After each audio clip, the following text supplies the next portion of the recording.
ਉਧਰ ਪੰਜਾਬ ਹਰਿਆਣਾ ਸਰਹੱਦ ਉੱਤੇ ਡੇਰੇ ਲਾਏ ਕਿਸਾਨਾਂ ਦੇ ਵੱਲੋਂ ਅੱਜ ਦੁਪਹਿਰ 1 ਵਜੇ ਦਿੱਲੀ ਕੂਚ ਕੀਤਾ ਗਿਆ ਸੀ ਤਾਂ ਦਿੱਲੀ ਅੱਗੇ ਵਧੇ ਕਿਸਾਨਾਂ ਨੂੰ ਵੇਖ ਕੇ ਹਰਿਆਣਾ ਪੁਲਿਸ ਦੇ ਵੱਲੋਂ ਕਿਸਾਨਾਂ ਉੱਤੇ ਹੰਝੂ ਗੈਸ ਦੇ ਗੋਲੇ ਦਾਗੇ ਗਏ ਨੇ। ਤੇ ਇਸੇ ਦੌਰਾਨ ਕਿਸਾਨਾਂ ਨੂੰ ਰੋਕਣ ਦੇ ਲਈ ਹਰਿਆਣਾ ਪੁਲਿਸ ਦੇ ਵੱਲੋਂ ਕੰਡਿਆਲੀ ਤਾਰਾਂ ਅਤੇ ਬੈਰੀਗੇਟਿੰਗ ਤੱਕ ਕੀਤੀ ਗਈ ਹੈ। ਤਾਂ ਦਿੱਲੀ ਮਾਰਚ ਸ਼ੁਰੂ ਹੋਣ ਤੋਂ ਕਰੀਬ 3.5 ਘੰਟੇ ਬਾਅਦ ਕਿਸਾਨ ਆਗੂ ਸਰਵਨ ਸਿੰਘ ਦੀ ਕਾਲ ਤੋਂ ਬਾਅਦ 101 ਕਿਸਾਨਾਂ ਦਾ ਜੱਥਾ ਸ਼ੰਭੂ ਸਰਹੱਦ ਤੋਂ ਵਾਪਸ ਪਰਤ ਆਇਆ। ਕਿਸਾਨ ਆਗੂ ਸਰਵਨ ਸਿੰਘ ਭਦੇੜ ਨੇ ਕਿਹਾ ਕਿ ਕਿਸਾਨਾਂ ਅਤੇ ਪੁਲਿਸ ਵਿਚਕਾਰ ਹੋਈ ਤਕਰਾਰ ਦੇ ਵਿੱਚ ਕਈ ਕਿਸਾਨ ਜ਼ਖਮੀ ਹੋ ਗਏ ਨੇ। ਇਸ ਦੇ ਲਈ ਅਸੀਂ ਜਥੇ ਨੂੰ ਵਾਪਸ ਬੁਲਾ ਲਿਆ। ਉਹਨਾਂ ਕਿਹਾ ਕਿ ਅੰਦੋਲਨ ਦੀ ਅਗਲੀ ਰਣਨੀਤੀ ਮੀਟਿੰਗ ਕਰਕੇ ਜਲਦ ਤੈਅ ਕੀਤੀ ਜਾਵੇਗੀ। ਉਹਨਾਂ ਵੱਲੋਂ ਕੇਂਦਰ ਸਰਕਾਰ ਨੂੰ ਗੱਲਬਾਤ ਕਰਨ ਦਾ ਸੱਦਾ ਦਿੱਤਾ ਗਿਆ ਹੈ। ਉਹਨਾਂ ਕਿਹਾ ਕਿ ਕੱਲ੍ਹ ਦਾ ਦਿਨ ਕਿਸਾਨਾਂ ਵੱਲੋਂ ਕੇਂਦਰ ਸਰਕਾਰ ਨੂੰ ਗੱਲਬਾਤ ਦੇ ਲਈ ਦਿੱਤਾ ਜਾ ਰਿਹਾ ਹੈ ਤੇ ਕੱਲ੍ਹ ਦਾ ਦਿਨ ਵੀ ਇੰਤਜ਼ਾਰ ਕਰਨਗੇ। ਤਾਂ ਪਰਸੋਂ ਫਿਰ ਤੋਂ 12 ਵਜੇ ਤੋਂ 101 ਕਿਸਾਨਾਂ ਦਾ ਜੱਥਾ ਦਿੱਲੀ ਵੱਲ ਕੂਚ ਕਰੇਗਾ। ਕਿਸਾਨ ਆਗੂ ਸਰਵਨ ਸਿੰਘ ਭਦੇੜ ਨੇ ਕਿਸਾਨਾਂ ਦੇ ਜੱਥੇ ਨੂੰ ਵਾਪਸ ਬੁਲਾਉਣ ਦਾ ਐਲਾਨ ਕੀਤਾ। ਉਹਨਾਂ ਕਿਹਾ ਕਿ ਸਰਕਾਰ ਸਾਡੇ ਨਾਲ ਦੁਸ਼ਮਣਾਂ ਵਾਂਗ ਵਿਵਹਾਰ ਕਰ ਰਹੀ ਹੈ ਤੇ ਹੰਝੂ ਗੈਸ ਦੇ ਗੋਲੇ ਸੁੱਟੇ ਜਾ ਰਹੇ ਨੇ। ਜੇਕਰ ਸਰਕਾਰ ਚਾਹੇ ਤਾਂ ਸਾਡੀ ਤਲਾਸ਼ੀ ਲੈ ਸਕਦੀ ਹੈ। ਇਸ ਦੌਰਾਨ 5 ਤੋਂ 6 ਕਿਸਾਨ ਵੀ ਜ਼ਖਮੀ ਹੋ ਗਏ ਨੇ, ਜਿਨ੍ਹਾਂ ਨੂੰ ਹਸਪਤਾਲ ਦੇ ਵਿੱਚ ਭਰਤੀ ਕਰਵਾਇਆ ਗਿਆ। से मुझे लगता अभी जथे की शिनाख्त करेंगे, 15-20 जख्मी हमें नजर आएंगे। अभी जथा रेस्ट के लिए गया हुआ है और जो जख्मियों की तादाद है 8 तो हॉस्पिटल में है नए हमारे लिए, उनमें सरजीत सिंह फूल भी हैं और बीकेजू बहराम के जुआ लीडर हरप्रीत सिंह उसको भी गंभीर चोट है। एक बहरू जी की यूनियन से उनके किसान का कान जो फट गया है, ये जो हमने हॉस्पिटल से मालूम किया है। जिस तरह से आज भारत सरकार ने बल प्रयोग किया, आप देखिए, एक बात मैं स्पष्ट करना चाहता हूं, जहां का भी मीडिया हो, आपको हमारे हाथ में कोई मारू हथियार दिखा हो तो बोल दीजिएगा। कोई मारू हथियार आपने देखा जो हमारे ऊपर इल्जाम लगाए गए। इतनी बड़ी, नीचे भी बहुत से लोग थे, हजारों लोग दूसरी साइड पर खड़े थे। हमने बिल्कुल डिसिप्लिन भंग नहीं होने दिया। 101 का जथा गया था, वही आगे गया और 101 का जथा अपनी कोशिश करके, जो भी कोशिश उनसे हो सकती थी, उनने कोशिश करके आगे बढ़ने की कोशिश की है। हमें मालूम था अभी भारत सरकार ने जो प्रबंध कर लिए हैं, जैसे अर्धसैनिक फोर्स तैनात रखी है, जिस तरह से ड्रोनों का प्रबंध कर रखा है, जिस तरह से उनके पास जो साजो सामान है, ठीक है, उसकी ड्रिलिंग की है, वो हम लोग उसको तोड़ के आगे जाने में असमर्थ हैं, ये हमें मालूम था। हम तो देश दुनिया को दिखाना चाहते थे। जो केंद्र के झूठे मंत्री, जो राज्यों के भाजपा के झूठे मंत्री ये चिल्ला चिल्ला कर चैनलों पर बोलते थे कि आपके ट्रैक्टर ट्रॉली से आपत्ति है, आप ट्रैक्टर ट्रॉली छोड़कर दिल्ली आ जाइए। और ये उच्चतम न्यायालय में भी दोनों सरकारों ने कहा, सर्वोच्च न्यायालय में भी कहा। तो ये आज देश जवाब मांग रहा है कि क्या अगर पैदल जथा दिल्ली की ओर रवाना हो जाता तो हम स्वयं प्रधानमंत्री जी से सवाल करना चाहेंगे, वो आए बताएं कि उसका देश को नुकसान क्या होना था और हमारे साथ एक दुश्मन देश जैसा व्यवहार क्यों कर रही है सरकार। हम इस देश के नागरिक हैं और इस देश के लिए हमने बहुत बड़ी कुर्बानियां की है। आरएस हमें बताए कि देश की आज़ादी में उनकी क्या कुर्बानियां हैं और पंजाबियों की, देश के किसान मजदूर का देश की आज़ादी में क्या योगदान है।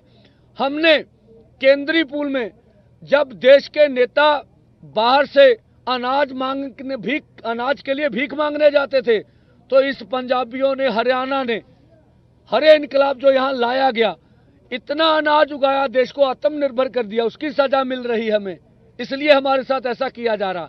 तो पूरी दुनिया ने देखा, 5वीं बड़ी महाशक्ति दुनिया की 100 के जथे के ऊपर जिस तरह से उन्होंने बर्बरतापूर्ण जबर किया है, जिस तरह से हमारे नेताओं को जख्मी किया, ये पूरे देश ने देखा।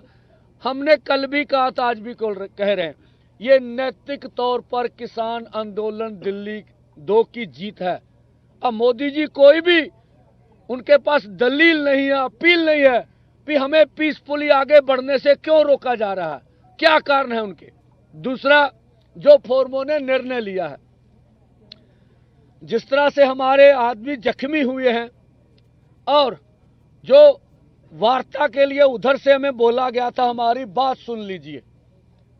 ये जब सरकार इस तरह का प्रहार कर रही हो, जब इस तरह का माहौल हो, हमारे लोगों को बुरा लगता है कि हम अधिकारियों से बात नहीं करेंगे, नहीं करनी चाहिए ऐसा।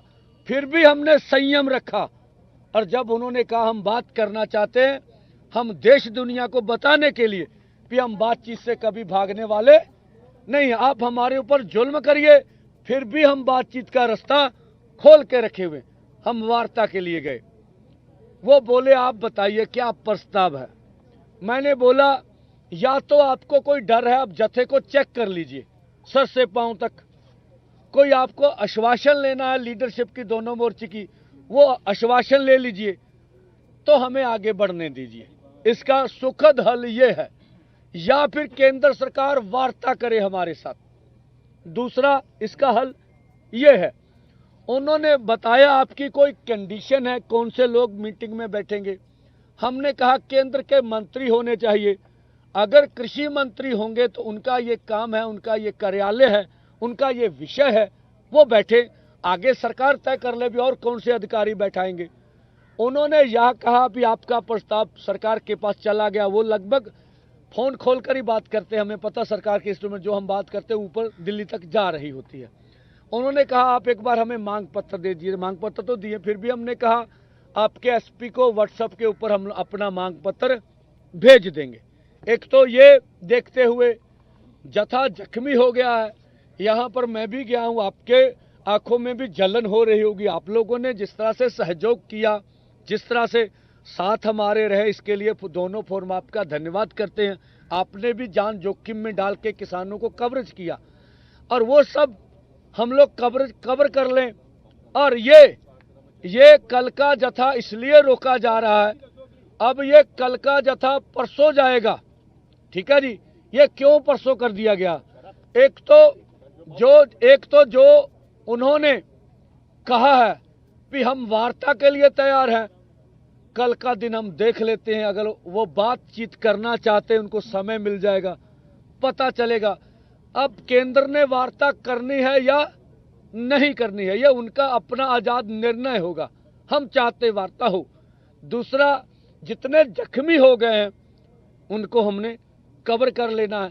परसों 12 बजे दो फोरमों ने जो निर्णय लिया है, 101 का जत्था इसी तरह से आगे बढ़ेगा। कल का हमने केंद्र को समय दिया है और अपनी ओर से पीसफुल रखने के लिए हम सरकार के साथ टकराव नहीं चाहते हैं, इसलिए दोनों फोरमों ने उचित निर्णय लेके रखा। भी हम टकराव अपनी ओर से नहीं चाहते हैं, तो इसलिए कल का कार्यक्रम परसों होगा। ये था। अब जीरा जी बोल लेंगे, उसके बाद सरकार ने जो अपने ਨਾਲ ਕੀਤਾ, ਆਪਣੀਆਂ ਗੱਲਾਂ ਤੋਂ ਖੁਦ ਹੀ ਭੱਜ ਕੇ ਜਿਹੜੀ ਪਹਿਲਾਂ ਬਾਰ-ਬਾਰ ਇਹ ਆਪਣੇ ਤੇ ਦਬਾਅ ਪਾ ਰਹੀ ਸੀ ਵੀ ਇਹ ਟਰੈਕਟਰ ਟਰਾਲੀਆਂ ਛੱਡ ਕੇ ਆਉਣ, ਇਹਨਾਂ ਤੇ ਟੈਂਕ ਬਣ ਜਾਂਦੇ ਆ, ਇਹ ਤੋਪਾਂ ਦੇ ਗੋਲੇ ਵਾਂਗੂ ਵਰਤੋਂ ਕਰਦੇ ਆ। ਸੋ ਆਪਾਂ ਇਸੇ ਕਰਕੇ ਫੈਸਲਾ ਲਿਆ ਸੀ ਵੀ ਅਸੀਂ ਪੈਦਲ ਜਾਵਾਂਗੇ ਤੇ 100-100 ਦੇ ਜਥੇ ਜਾਵਾਂਗੇ। ਪਰ ਜਿਹੜਾ 100-100 ਦੇ ਜਥੇ ਦੇ ਉੱਤੇ ਵੀ ਜਿੱਡਾ ਵੱਡਾ ਹਮਲਾ ਅੱਜ ਹੋਇਆ, ਤੁਸੀਂ ਦੇਖਿਆ ਪਿਛਲੇ ਹਮਲੇ ਨਾਲੋਂ ਇਹ ਇੱਕ ਕਦਮ ਅੱਗੇ ਚਲੇ ਗਏ। ਪਿਛਲੇ ਹਮਲੇ ਦੇ ਵਿੱਚ ਵੇਖਿਆ ਤੁਸੀਂ, ਆਹ ਸਾਰਾ ਕੁਝ ਚੱਲਿਆ ਸੀ, ਆਪਣੇ ਆਹ ਸਾਰਾ ਕੁਝ ਚੱਲਿਆ ਸੀ, ਪਰ ਨਵਾਂ ਇਹਦੇ 'ਚ ਕੀ ਆ ਗਿਆ, ਇੱਕ ਅੱਖਾਂ 'ਚ ਸਪਰੇਅ ਪਾ ਦੀ, ਉਹ ਵੀ ਉਹਨਾਂ ਨੇ ਇੱਕ ਨਵਾਂ ਲੈ ਆਂਦਾ। ਸੋ ਪਿਛਲੇ ਨਾਲੋਂ ਇਹ ਅੱਗੇ ਵੱਧ ਗਏ। ਹੁਣ ਸਰਕਾਰ ਜਿਸ ਤਰ੍ਹਾਂ ਨੰਗੀ ਹੋਈ ਆ ਪੂਰੇ ਦੇਸ਼ ਦੇ ਵਿੱਚ, ਜਿਹੜਾ ਕਿਸਾਨਾਂ ਨੂੰ ਪੂਰੇ ਸਮਾਜ ਨਾਲੋਂ ਪੂਰੇ ਦੇਸ਼ ਨਾਲੋਂ ਨਖੇੜਨਾ ਚਾਹੁੰਦੀ ਸੀ, ਅਸੀਂ ਉਸ ਨੂੰ ਗਲਤ ਕਰਨ ਦੇ ਵਿੱਚ ਸਾਬਤ ਕਰਨ ਦੇ ਵਿੱਚ ਕਾਮਯਾਬ ਹੋਏ ਆ। ਇਹ ਤਾਂ ਅੱਜ ਦੀ ਗੱਲ ਹੈ। ਦੂਸਰੀ ਗੱਲ ਜਿਹੜੀ ਪੰਧੇਰ ਸਾਹਿਬ ਨੇ ਦੱਸਿਆ, ਜਿਹੜਾ ਕੱਲ ਦਾ ਐਲਾਨ ਆ, ਸਾਡੇ ਕਾਫੀ ਵੱਡੀ ਗਿਣਤੀ ਦੇ ਵਿੱਚ ਬੰਦੇ ਜ਼ਖਮੀ ਹੋਏ। 8 ਬੰਦੇ ਆਪਣੇ ਜ਼ਖਮੀ ਆ, 2 ਗੰਭੀਰ ਆ, ਛੋਟੀਆਂ-ਮੋਟੀਆਂ ਸੱਟਾਂ ਕਈਆਂ ਦੇ ਆ। ਇਸ ਦੇ ਨਾਲ ਹੀ ਸਰਕਾਰ ਵੱਲੋਂ ਗੱਲਬਾਤ ਦੀ ਆਇਆ ਵਾ, ਗੱਲਬਾਤ ਕਰਨ ਦਾ। ਸੋ ਇਹਨਾਂ ਗੱਲਾਂ ਨੂੰ ਧਿਆਨ 'ਚ ਰੱਖ ਕੇ ਸਾਰੇ ਲੀਡਰ ਸਾਹਿਬਾਨ ਨੇ ਬੈਠ ਕੇ ਫੈਸਲਾ ਕੀਤਾ ਵੀ ਜਥਾ ਅਸੀਂ ਕੱਲ ਦੀ ਦਿਹਾੜੀ ਰੋਕਾਂਗੇ। ਕੱਲ ਨੂੰ ਅਸੀਂ ਆਪਦੇ ਜ਼ਖਮੀਆਂ ਦਾ ਪਤਾ ਲਵਾਂਗੇ, ਜਿਹੜੇ ਗੰਭੀਰ ਆ ਉਹਨਾਂ ਦਾ ਪਤਾ ਲਵਾਂਗੇ, ਜਿਹੜੀਆਂ ਛੋਟੀਆਂ-ਮੋਟੀਆਂ ਸੱਟਾਂ, ਜਿਹੜੇ ਬੰਦੇ ਕੁਝ ਸਾਡੇ ਦੱਸਦੇ ਨਹੀਂ, ਸਾਨੂੰ ਉਹ ਸੱਟ ਵੱਜ ਜਾਂਦੀ, ਉਹ ਦੱਸਦੇ ਨਹੀਂ, ਟਰਾਲੀ 'ਚ ਜਾ ਕੇ ਪੈ ਜਾਂਦੇ ਆ, ਉਹਨਾਂ ਦਾ ਪਤਾ ਲਵਾਂਗੇ, ਉਹਨਾਂ ਦੀ ਦਵਾਈ ਬੂਟੀ ਕਰਾਵਾਂਗੇ ਤੇ ਕੱਲ ਦੀ ਦਿਹਾੜੀ ਸਰਕਾਰ ਨੂੰ ਉਡੀਕਾਂਗੇ ਵੀ। ਜੇ ਸਰਕਾਰ ਕੱਲ ਨੂੰ ਕੋਈ ਸਾਨੂੰ ਸੁਰ ਜਵਾਬ ਨਹੀਂ ਦਿੰਦੀਗੀ, ਉਹਨਾਂ ਦਾ ਕੋਈ ਮੈਸੇਜ ਆਪਣੇ ਕੋਲ ਨਹੀਂ ਆਉਂਦਾਗਾ, ਫਿਰ ਪਰਸੋਂ ਜਿਹੜਾ ਪਹਿਲਾਂ ਐਲਾਨ ਕੀਤਾ ਹੋਇਆ ਆਪਣਾ ਜਿਹੜਾ ਜਥੇ ਭੇਜਣ ਵਾਲਾ, ਪਰਸੋਂ ਫਿਰ ਉਸੇ ਤਰ੍ਹਾਂ ਹੀ ਜਥਾ ਭੇਜਿਆ ਜਾਊਗਾ ਜਿਸ ਤਰ੍ਹਾਂ ਅੱਜ ਭੇਜਿਆ ਗਿਆ।